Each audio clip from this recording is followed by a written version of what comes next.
Ever get that feeling like everyone's obsessed with productivity these days? Like our to-do list could like conquer the world Yeah. if only we could just squeeze a few more hours out of the day. It really is the ultimate buzzword, isn't Right. it? But what I think is so fascinating is that productivity on like a personal level, Right. crushing your inbox. Finally organizing that spice rack. Exactly. It's totally different from like trying to measure it for Right. whole industries or countries. Right. It's like my idea of a productive day involves a decent amount of coffee and maybe matching socks. But Right. how do you measure that for, like, say, the entire auto industry?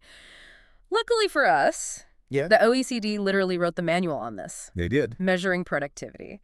And that's our deep dive today. Buckle up. Because its manual is a beast. I know, right? But the core message is something I think we can all relate to. If you want to understand how an economy grows, Okay. you have to understand productivity. Okay, that makes sense. But you'd think it would be pretty straightforward, Huh? right? Like country A makes more widgets per worker than country B. Yeah. So A is more productive. Right. Case closed. Not so fast. Yeah. The manual dives into all these Oh, nuances no. about how you measure, which can dramatically change the story. Wait, really? Give me an example. How could measuring productivity be that tricky? Well, take the classic example of comparing car factories, right? Right. One factory might produce more cars per day, Okay. but what if the other factory is making a completely different type of vehicle Right. or using like way more sophisticated technology and equipment? It's not really an apples-to-apples comparison. Yeah. Okay. So context matters. Absolutely. But the OECD manual mostly focuses on growth and productivity, not these like country-to-country comparisons, right? Exactly. Yeah. They're interested in how productivity changes within a specific industry or country Okay. over time. Yeah. Comparing productivity levels between countries Right. is a whole other can of worms. Fascinating, Yeah. but even more complex. Makes sense. It's like comparing your personal best marathon time to someone else's. Right. Totally different races, different conditions, different training regimen. Precisely. And that leads us to, I think, the first big question that the manual really tackles, Okay. which is what are we actually trying to measure when we talk about productivity? Okay. Are we talking about like squeezing out the most output from a given set of resources? Or are we trying to understand how efficiently those resources are being used? Right. Or maybe we want to know how much like different factors contribute to overall economic growth. Like there's so many different ways to kind of come at this. Whoa, hold on. That's a lot of different ways to look at the same thing. It is. So which one is the right way? Or is there even a right way? Well, and that's where the manual, I think, gets really interesting. Okay. Because it argues that there isn't one right way. Okay. It all depends on the question you're asking. Of course. It always does, doesn't it? Right. Okay, so time for a concrete example. Okay. Let's say we're trying to understand how productive a particular industry is. Where do we even begin? Well, the manual kind of starts with this concept that I think, at least on the surface, seems pretty simple, which is labor productivity. Basically, how much output you're getting Right. per hour worked. Okay, that makes sense. Seems pretty intuitive. You count the widgets, divide by the hours worked. Right. Boom, you've got your productivity number. You'd think so, right? Yeah. But even with something as seemingly straightforward as labor productivity, Yeah. there are important nuances. Okay. For example, do we look at gross output What's that? per worker Okay. or value added? Okay. That choice Yeah. can significantly impact our conclusions. Okay, break it down for me. Sure. What's the difference between those two and why should I care? So imagine you're looking at a furniture factory, right? Okay. Gross output is like we're measuring everything they produce. Okay. Chairs, tables, you name it. Right. Value-added productivity is like more discerning. Okay. It zeroes in on how much value the factory adds Okay. to the raw materials. So subtracting the cost of like the wood and the nails and all of that. Exactly. So it's really about Yeah. how efficiently an industry transforms those inputs into something new Got it. and valuable. And ultimately, Yeah. their contribution to the overall economy, Right. not just the raw output.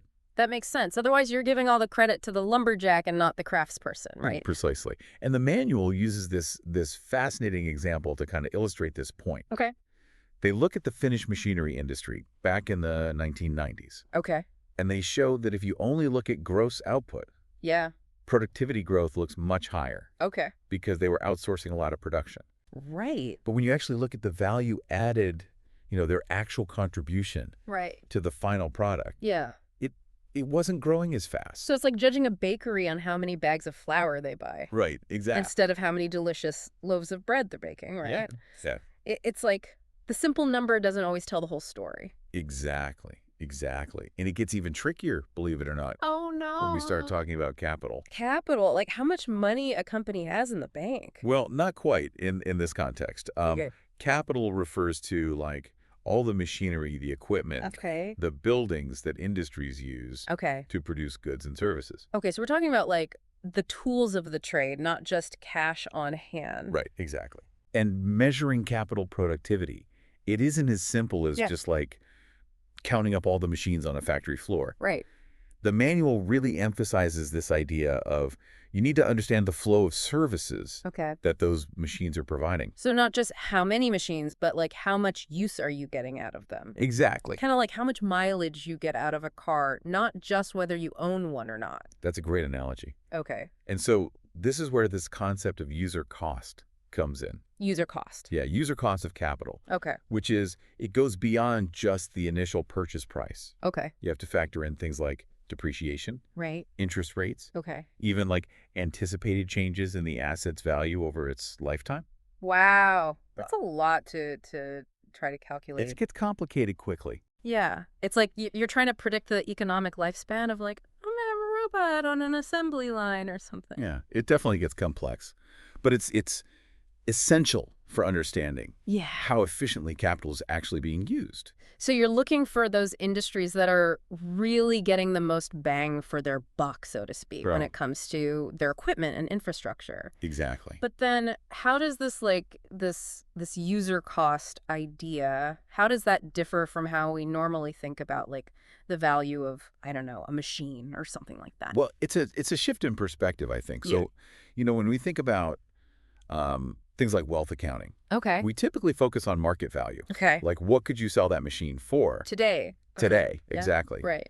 But for productivity analysis, Yeah. we care about the service flow. So, like, how much productive capacity is this asset actually providing Okay. over time? So two very different ways to appraise the same piece of equipment. Exactly. Like it's a good reminder that, the numbers only tell you so much, right? Not You really enough. have to understand the context. Absolutely. And speaking of context, Yeah. the manual even gets into how different countries approach capital measurement, Oh, wow. which, it's like this whole, It's like a secret language of accounting that's going on behind the scenes. it really is. There's a lot of variation, Right. which I think just highlights how complex this issue really is. Right.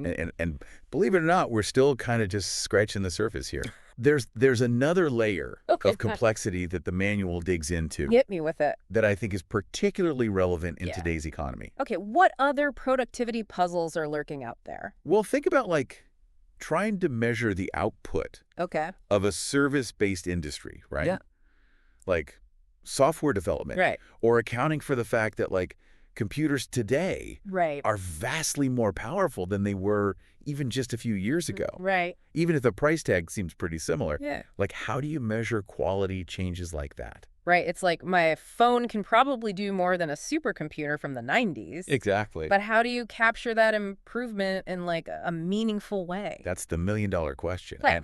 And the manual stresses that like failing to accurately measure these quality changes in both outputs and inputs, by the way, Right. Well, can lead to some very misleading productivity statistics. oh, I see where you're going with this. So it's like, Yeah. if you're only looking at how many lines of code someone can write today versus 20 years ago, Right. without considering the tools they're using, Right. you would think that like productivity has just skyrocketed. Exactly. And they use a great example in the manual Okay. looking at computer price indexes. Okay. And they show how different methods of adjusting for quality, Yeah. like, accounting for processing power or memory, Right. can lead to like wildly different results, Wow. which ultimately then impacts how we perceive productivity growth. Okay, so this isn't just some kind of abstract economic theory. Right.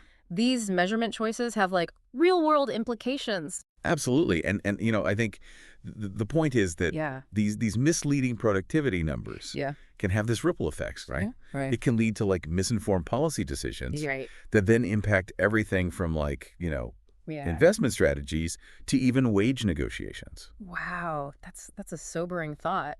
So for our listener out there who's like trying to make sense of all this, Yeah. what are the key takeaways? Like what have we learned from this deep dive into this productivity puzzle? Yeah, I think you hit the nail on the head. Okay. It's not just about counting widgets anymore. Right. It's about understanding the nuances Right. of value, of capital, Right. of even technological progress, like you said.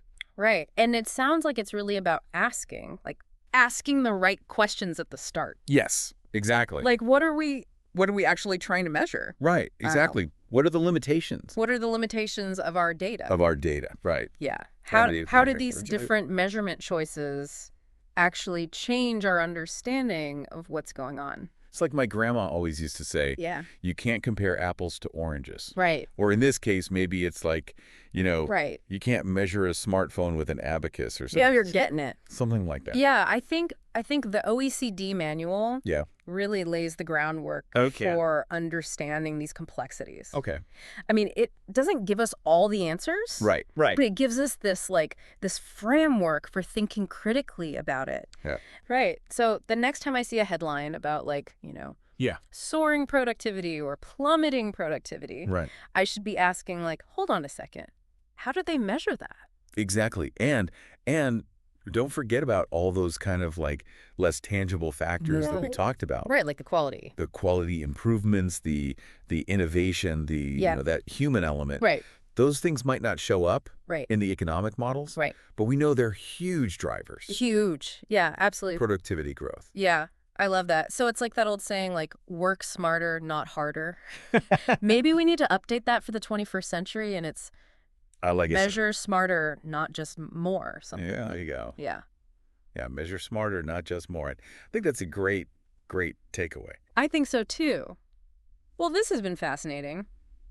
I, for one, learned a lot Me too. about this whole world of productivity and measurement. It's a rabbit hole, that's for sure. Yeah, but it's an important one. Oh, absolutely. It affects all of us. Yeah, and I think the OECD manual did a really good job of kind of Yeah. laying it all out there. Giving us the tools. Giving us the tools so that we can Yeah, to be more informed. be more informed, ask those tough questions, right? Absolutely. Ask those tough questions. Don't just take the numbers at face value. Exactly. Well, on that note, Yeah. thank you to our expert for joining us today It was my pleasure. and for taking us on this deep dive into the world of productivity measurement. Happy to do it. And to our listeners, thank you for joining us and keep those questions coming.